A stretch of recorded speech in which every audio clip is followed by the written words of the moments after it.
How do you change your picture on Instagram? Hey everyone, welcome back to our channel. In today's video, I will guide you on how you can change your picture on Instagram. So make sure to watch the video till the end.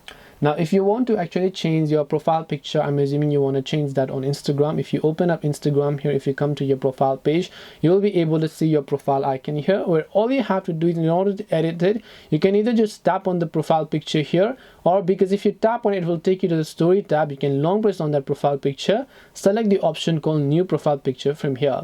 And once you've done that, you should be able to actually allow the access to your gallery and your photos and videos. And Instagram will show you a list of photos that you can actually go ahead and then use. And after you've done that, you should tap on edit profile option, tap on edit picture, tap on the not now option, and then you can go ahead and then add a profile picture if you'd like over here. So right from here, you can go ahead and choose any of the profile pictures. So hope this video helped you. If you have got any questions, feel free to leave them down below.